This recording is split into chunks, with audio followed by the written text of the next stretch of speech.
Bonjour à tous, j'espère que vous allez excellemment bien. Aujourd'hui, on se retrouve pour parler cyclisme féminin.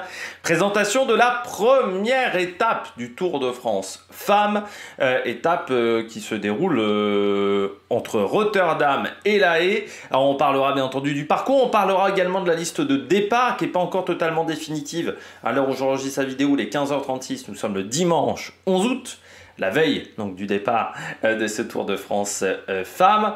On reviendra un petit peu sur le parcours, sur le manque de difficulté de cette première étape qui est très plate, et puis on parlera de l'histoire du Tour de France.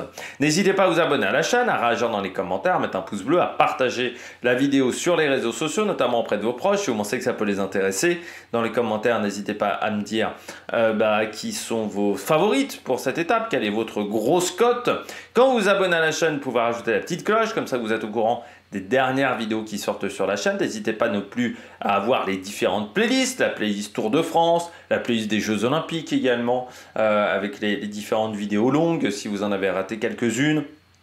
Il y a également une playlist spéciale cyclisme féminin. Donc vous pouvez retrouver tout ça sur la chaîne. Et puis si vous avez les moyens et que vous voulez soutenir mon travail, vous pouvez faire un super thanks et je remercie les gens qui le font. Et puis vous pouvez également soutenir mon travail en cliquant rapidement sur les miniatures, sur les notifications. Ça permet de mettre en avant plus facilement les vidéos sur YouTube. Et ça c'est très important aussi. Première étape de ce Tour de France femmes, étape qui va être très plate autour de Rotterdam et de La Haye. 3 premiers jours autour de Rotterdam, il faut bien le dire. Aujourd'hui, donc étape entre Rotterdam et La Haye. Demain, les deux étapes seront autour de nouveau de Rotterdam, l'étape 2 et l'étape 3. Et puis on repartira, je crois, me rappeler de Rotterdam, pas très loin de Rotterdam, pour la journée de mercredi.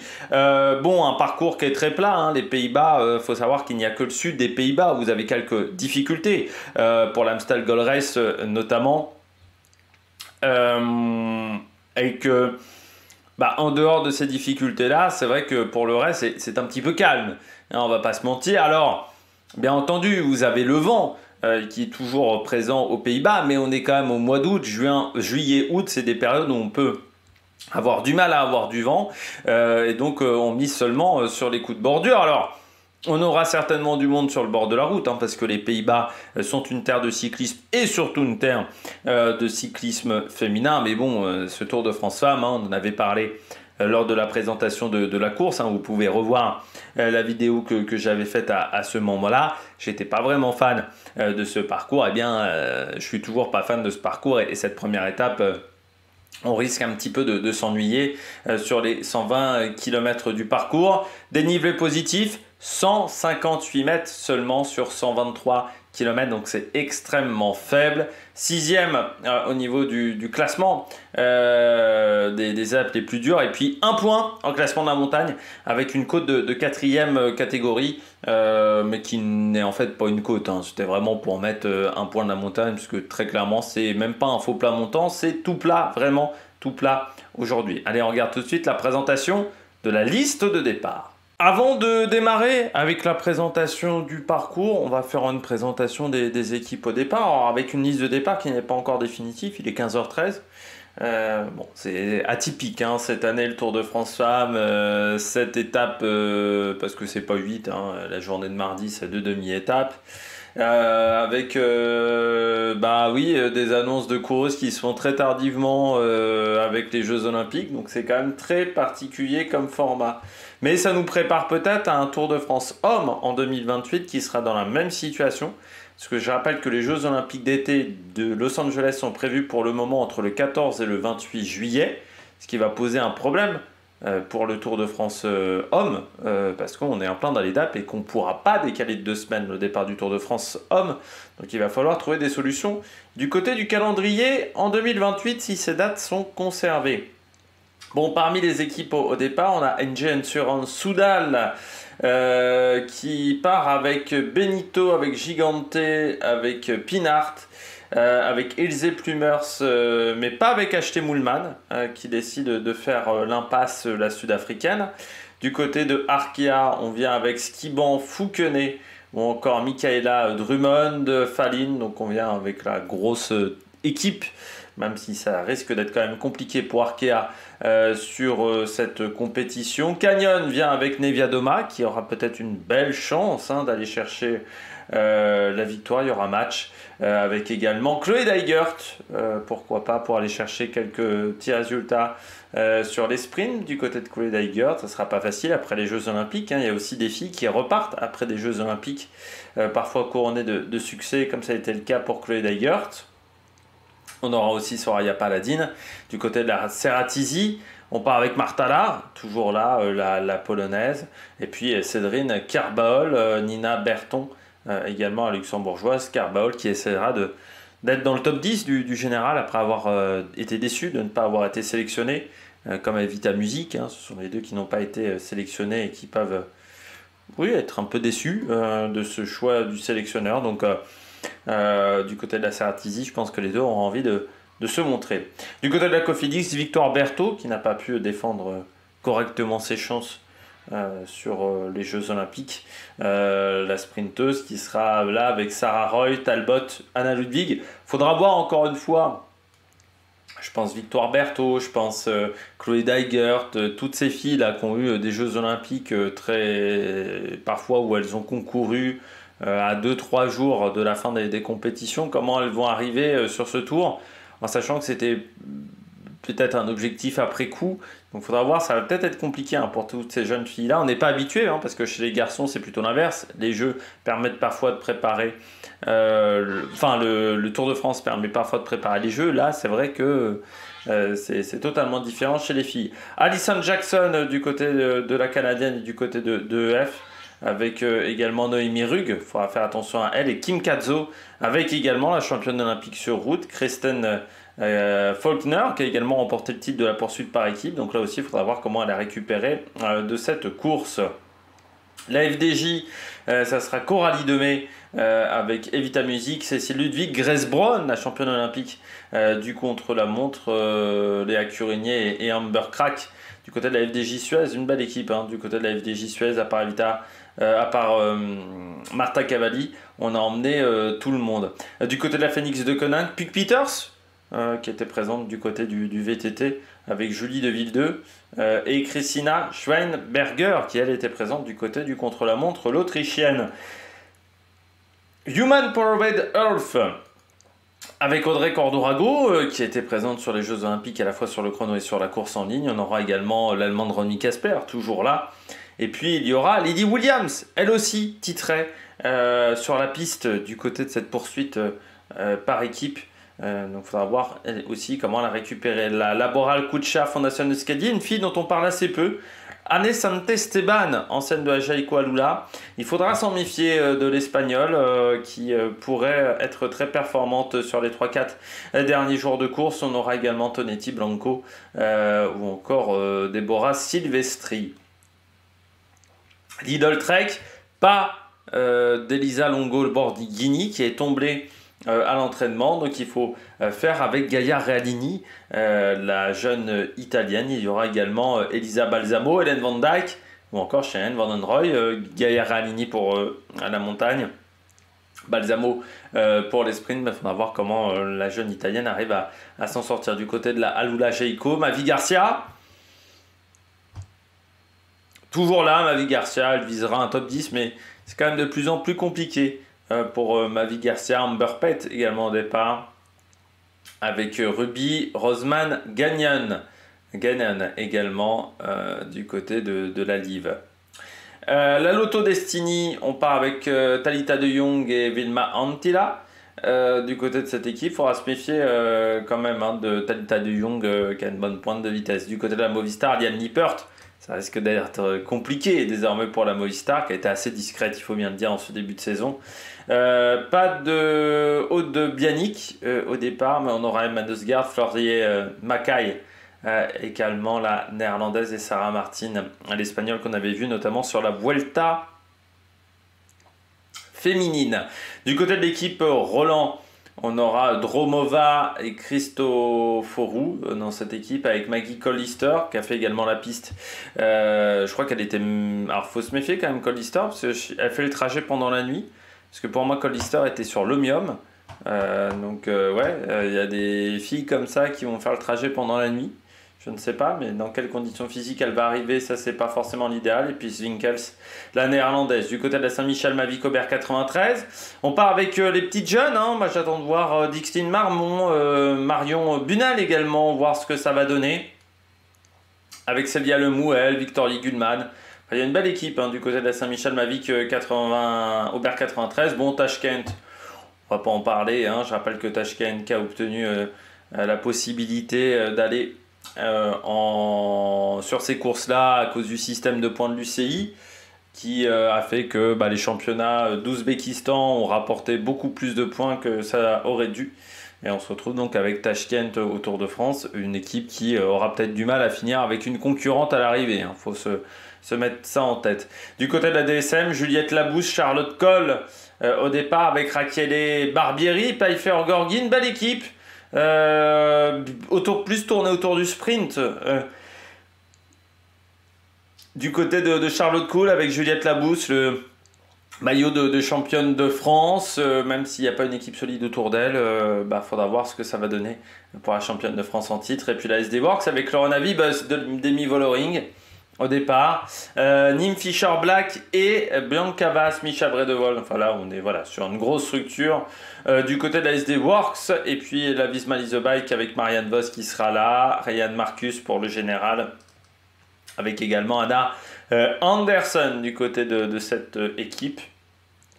UAE, pas de Chiara Consoni qui était sur la piste, mais Erika Magnaldi, Persico au départ qui essaiera de faire le général avec Bertie Zolo également qui sera présente. Et puis la ONEX qui vient avec Simone Boilard, la canadienne, bonne vitesse au sprint. On aura également Confalonieri à Tosalo, la finlandaise, et Catherine Alrund également dans cette formation.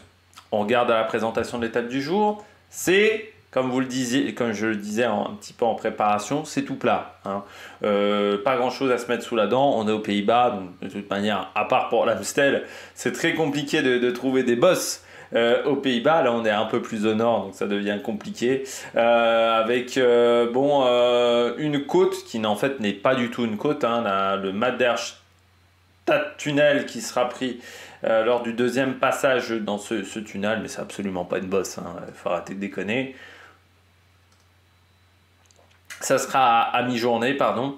Et puis ensuite, on sera autour de Reneweg pour le sprint intermédiaire au kilomètre 84,5. Donc il y a une quarantaine de kilomètres de l'arrivée avant La Haye. Il y aura 2 passages à La Haye, mais pas sur la ligne d'arrivée. Il y aura un premier passage pour un circuit final, une dernière ligne droite qui sera remprise qui sera prise qu'une seule fois. Vous voyez, c'est un parcours avec des boucles. On partira de Rotterdam pour une boucle au sud, et puis ensuite on remontera vers La Haye, où là on passera une première fois ici pour faire un petit tour, hop hop hop, et la dernière ligne droite qui fait à peu près 3-4 km. Pas de grande difficulté technique, vous voyez dans le final, là c'est le circuit autour de La Haye. Donc vous voyez, on arrive comme ça, la petite flèche, et il y aura quelques ronds-points. Mais vous voyez les derniers virages, là ici on est à 5 km de l'arrivée. Il y aura ces 2 virages à angle, un dernier virage à angle ici qui sera au kilomètre 119,79, donc à peu près 3-4 km de l'arrivée. Puis après vous voyez le final, pas de grande difficulté. Voilà, une courbe ici, on est à 1 km de l'arrivée, puis la dernière ligne droite qui se fera à une grosse vitesse, pour arriver sur cette étape du côté de La Haye, pas très loin de la plage. On sera vraiment tout au bord de la plage, donc il faudra faire attention un petit peu au vent sur cette étape. Ça devrait aller de ce côté-là. On reprend notre bonne vieille habitude, le tourisme du côté de cette étape, le patrimoine. Pas grand chose à vous dire. Là vous voyez la ville de Vlaardingen, Flardingue en français sans faire l'action. Alors c'est la capitale du hareng, cette commune. On y pêchait également l'anchois et le et le cabillaud, même si maintenant il y en a beaucoup moins. C'est un port de pêche. C'est une ancienne place forte, hein, fondée au XIe siècle par Thierry III de Hollande, et elle fut la capitale jusqu'à la fin de ce comté, jusqu'à la fin du XIIe siècle. Alors c'est la ville également de Karen Mulder, la top modèle. Ça a également été la ville de Connie Melger, qui a été une grande championne de cyclisme féminin dans les années 80. Elle est décédée sur un critérium en 88 d'un malaise cardiaque à 25 ans seulement, alors qu'elle avait été championne des Pays-Bas en 84 et médaillée de bronze au championnat du monde en 87 à Villars en Suisse. Et puis voilà, pas grand chose d'autre à dire sur cette commune. On continue au niveau des ports. Vous voyez que c'est une étape qui sera quand même pas très loin de la mer. Ça, c'est une photo de la commune de Hellevoetsluis. Je pense que je prononce pas trop mal. Du côté des Pays-Bas, ça sera au kilomètre que je me retrouve du côté de mes petites fiches. C'est au kilomètre 27.4, enfin du côté du site du Tour de France. Vous savez que pour la partie tourisme, j'utilise le site du Tour de France. C'est un ancien port militaire du XVIIe siècle qui est devenu une banlieue résidentielle des habitants de Rotterdam, fortifié en 1655. Ça a été l'un des principaux ports de guerre du pays. Et les fortifications partant de 1705 sont conservées en l'état et sont l'œuvre d'un architecte français. Et puis le port a perdu un petit peu de son importance au fur et à mesure que le tonnage des navires augmenta. Il fut délaissé au XXe siècle. En 2015, la deuxième étape du Tour de France était passée par cette commune, et c'est là où il y avait eu une bordure lancée par Contador et Froome qui avait permis de distancer quelques-uns des leaders du général. Je crois que c'était sur cette étape où Pierre Rolland avait perdu quasiment 5 minutes. C'était parti à 60-70 km de l'arrivée. Alors vous voyez le site de la cale sèche construit en 1798 par l'ingénieur Jan Blacken pour permettre l'entretien des bateaux de guerre qui ne pouvaient plus être entretenus dans le port. Elle fut inaugurée en 1806 et totalement achevée en 1823. Et c'est le départ de la marine de guerre qui quitta Hellevoetsluis qui entraîna le déclin de la cale sèche qui ensuite fut utilisée par des entreprises de construction navale privées. Monument national depuis 1972, elle fut restaurée en 2005 et c'est devenu l'une des attractions touristiques de la ville de Hellevoetsluis, 40 000 habitants en banlieue de Rotterdam. On continue dans les villes au kilomètre 71 avec cette église du côté de Maassluis, qui est une ancienne place forte autour d'une écluse qui protégeait Rotterdam. Cette commune est passée de main en main. Elle a été détruite au début du XVIIe siècle par les comtes de Hollande et qui firent bâtir à la place une grande église située sur une île achevée en 1639. C'est cette grande église que vous voyez qui est l'une des plus anciennes du pays à avoir été spécifiquement construite pour un usage protestant. Il faut savoir que les Pays-Bas sont très protestants. Vous pouvez le savoir si vous lisez Candide de Voltaire, qui l'histoire débute au départ aux Pays-Bas avant d'aller au Portugal avec Cunégonde. Donc comme d'autres églises de cette période, elle a été conçue sur le modèle de la Noorderkerk d'Amsterdam, construite quelques années plus tôt. Donc voilà, à l'origine, l'église était dotée d'une grande tour de croisement, mais celle-ci s'étant avérée trop lourde pour la construction, elle a été remplacée par une plus petite. Voilà.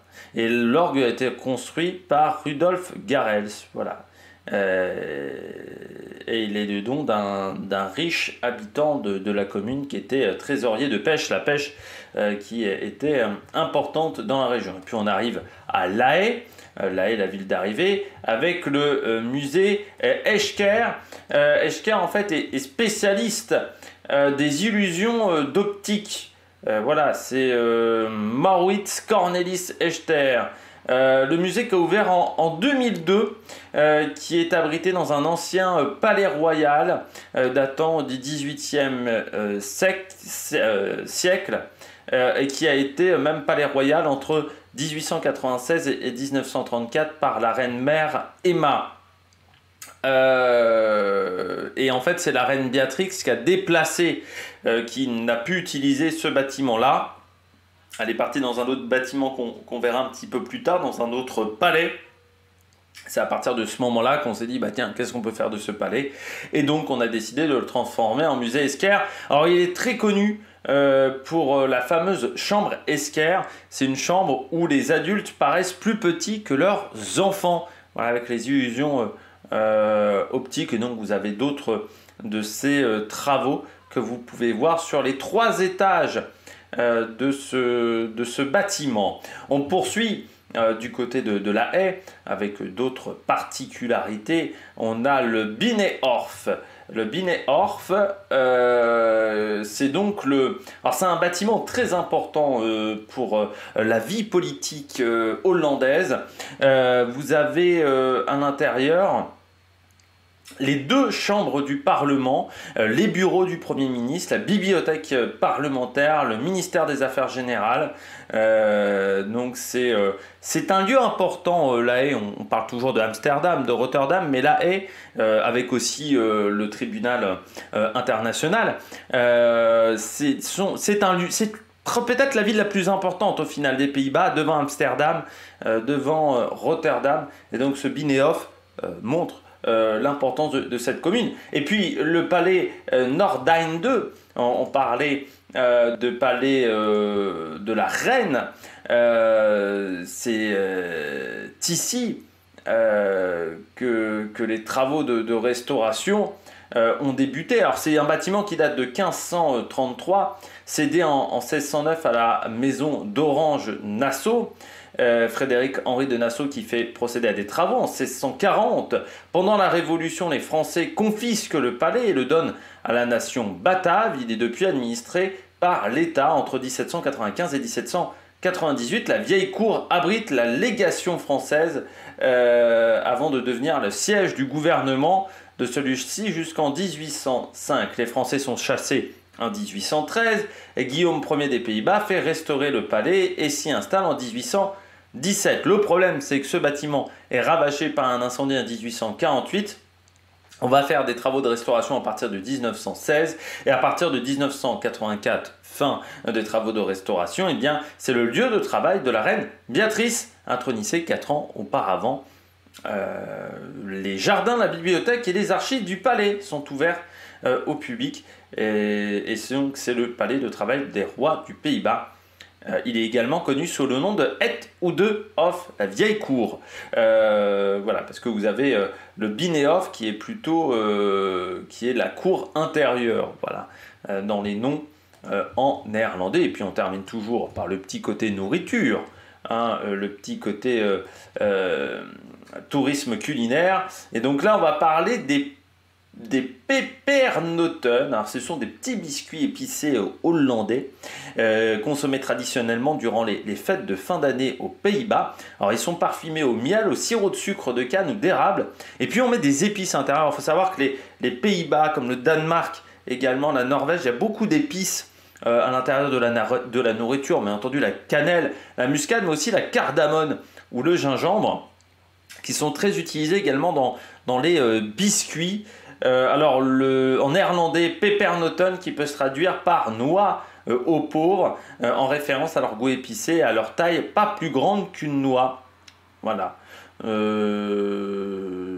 Donc ça a été les origines du pepernoten remontent au XVIe siècle. Alors à cette époque, c'est vrai que les Pays-Bas étaient une place importante parce que une grande partie des épices arrivaient en Europe par les Pays-Bas qui sont toujours une place importante hein, pour l'arrivée des denrées avec le port de Rotterdam. Vous avez Anvers et Rotterdam qui sont 2 ports très importants. Et donc ce sont des biscuits voilà, très importants, des biscuits ancestraux du côté des Pays-Bas. Eh bien, je crois que nous allons parler de la météo en regardant la carte. temps caniculaire. Je dis bien caniculaire parce qu'il fera 35 degrés. Donc pour les Pays-Bas, c'est quand même vraiment des hautes températures. Avec un grand soleil. Pour le vent, ça me semble compliqué d'avoir un coup de bordure. C'est un vent de sud-est entre 15 et 35 km/h. Alors même si on va pas mal tournoyer, vous voyez qu'il est... Il n'est pas idéalement placé pour tenter un coup de bordure. Par contre, ça veut dire qu'on aura du vent de dos dans la dernière ligne droite. On pourrait donc tenter un sprint long pour les coureuses. Mais ça, on en parlera un petit peu plus tard du côté de la stratégie de cette étape. On regarde tout de suite l'histoire du Tour de France. Du côté de ce Tour de France, on part donc de Rotterdam. Alors, on reparlera un peu plus de Rotterdam demain avec la présentation de l'étape 2 et la présentation de l'étape numéro 3. Mais c'est vrai qu'on se souvient du départ du Tour de France 2010 avec un prologue. Si on regarde bien, il n'y a pas eu de course féminines qui sont parties de Rotterdam, mais c'est une course qui a connu la World Ports Classic, une étape de l'Eneco Tour qui avait été remportée par Sylvain Chavanel. Il y avait une course aussi féminine, le Rotterdam Tour, remporté notamment par Inayoko Teutenberg, la mère du jeune coureur de la Lidl Trek qu'on a vu également aux Jeux Olympiques. On a vu également des championnats des Pays-Bas en 2004 et en 2003, notamment en 2004 remporté par Léotien Van Morsel qui allait être championne olympique quelques journées après du côté de Athènes où elle allait remporter le titre du contre-la-montre, mais pas le titre sur route en 2004 parce qu'elle abandonnera sur l'épreuve sur route. C'est même sa dernière année, 2004 à Van Morsel qui avait donc 70, qui avait 34 ans à l'époque. C'est pas facile de calculer de tête, mais qui avait commencé très jeune. Elle avait commencé dans les années 90. Du côté de l'A Haye, eh bien là on a eu quelques étapes. Alors Filippo Ganna qui a remporté une étape du Big Bang Tour, donc qui est le nouveau nom qui a été l'un des noms de l'Eneco Tour, parce que cette course Tour du Benelux, je sais même plus comment elle s'appelle tellement de fois cette course a changé de nom. Mais on a eu une épreuve, le Tour de la CEE, alors qui était la version du Tour de France féminin, et qui avait connu deux étapes qui étaient passées par l'A Haye.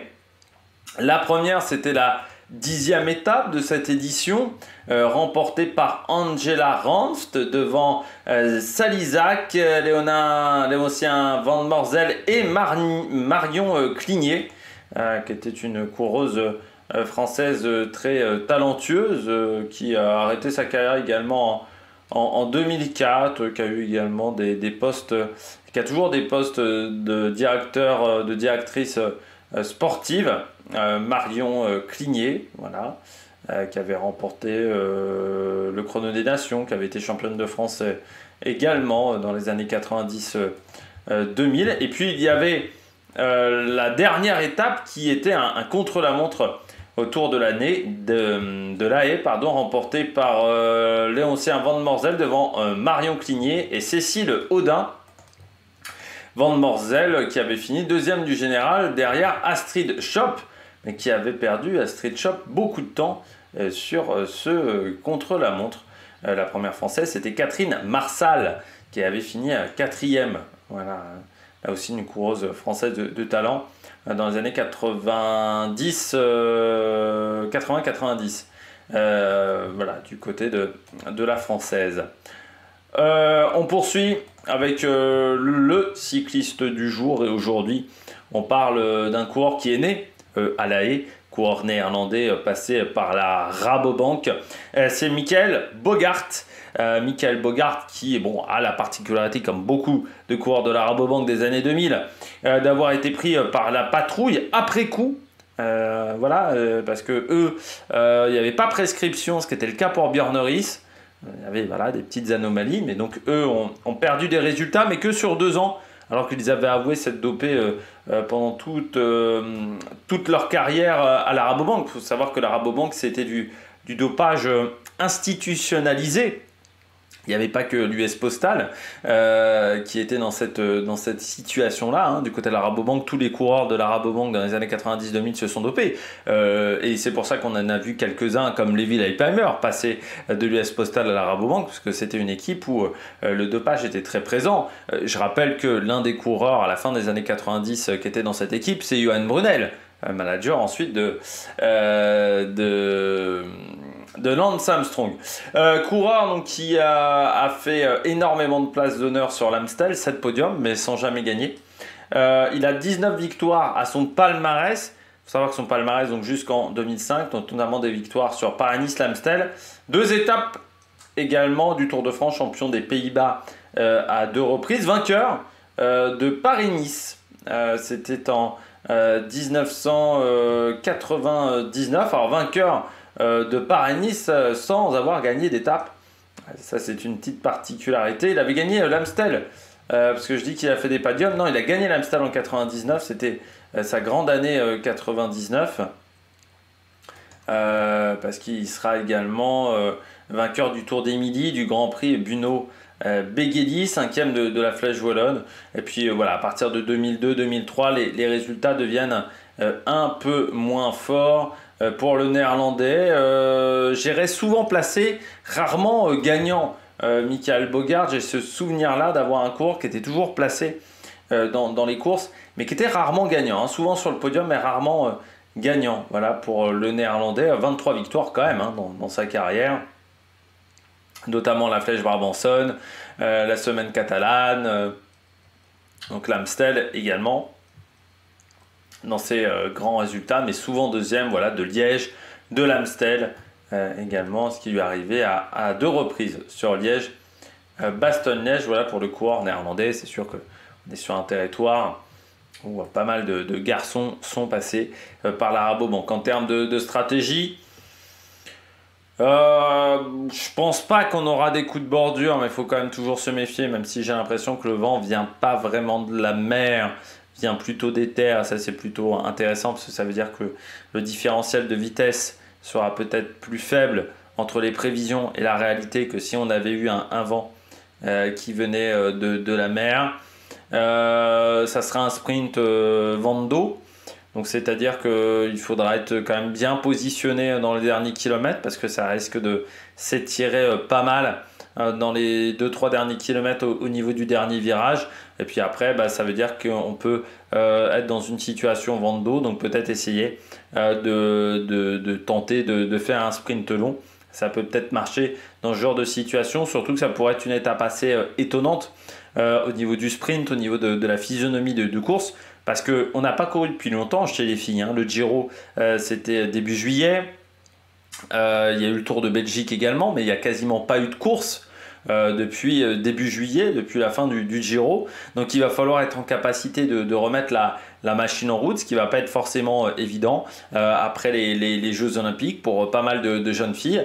Donc ça pourrait être difficile de remettre la machine en route. Et il pourrait y avoir pas mal de chutes également à cause de la tension suite au coup de bordure. Donc il faudra faire quand même attention sur cette étape. Parmi les favorites, j'ai mis Lorena Wiebes sur une étape comme celle-là. On sait que la néerlandaise est toujours très forte. Duel face à Charlotte Kool de côté de la DSM. On sait que c'est l'une des rares qui est peut-être en capacité de la battre. En sachant que Wiebes a peut-être un petit peu perdu de puissance pour passer un petit peu mieux les bosses. Et là, sur un sprint comme ça tout plat, ça peut être en sa défaveur. Et puis, j'ai mis Elisa Balsamo, l'italienne, dont il faut toujours se méfier. Parce qu'elle a toujours une très grosse vitesse au sprint. En grosse cote, j'ai mis Talita de Jong, la coureur de la Lotto, parce qu'elle avait été impressionnante sur certaines classiques flandriennes. Je me dis qu'au sprint, pourquoi pas, ça peut le faire avec un vent de dos. Ça pourrait être intéressant de miser sur elle. En programme télé, départ fictif midi 15, le Madelstadt Tunnel, la 4e catégorie entre 14h08 et 14h16. Le Groeneweg, sprint intermédiaire à 37 km de l'arrivée entre 14h41 et 14h53 pour une arrivée prévue entre 15h33 et 15h49. Je le précise, cette semaine, les arrivées seront extrêmement tôt au niveau des étapes, sauf mardi et dimanche. Mardi, le contre-la-montre, je crois, se finit à 18h. Et dimanche, je crois que ça se finit également à 18h30. Il faudra voir même comment je fais avec le Tour d'Espagne. Ça ne va pas être évident Ça va un peu s'imbriquer l'un dans l'autre, donc ça va vraiment pas être facile. Et puis je vous préviens tout de suite, mercredi la vidéo, je sais pas si elle arrivera mercredi soir, je vais tout faire pour qu'elle arrive mercredi soir ou le 15 août, le débrief de l'étape numéro 4. Mais j'ai un rendez-vous pendant l'après-midi, j'ai mal choisi les horaires de ce rendez-vous, donc il se peut que voilà, l'étape arrive avec un petit peu de retard parce que je vais être obligé de la regarder un petit peu plus tard, cette étape du côté de Liège. Eh bien, n'hésitez pas à vous abonner à la chaîne, à réagir dans les commentaires. Nous, on se retrouvera juste après pour faire le débrief short et sur TikTok. Et puis, on fera le débrief 21h. On va se dire ça comme ça. Hein. Comme ça laisse un petit peu de marge pour faire le débrief sur YouTube en soirée de cette étape. N'hésitez pas à vous abonner à la chaîne, à réagir dans les commentaires, à mettre un pouce bleu. Allez, ciao, ciao sur la Production.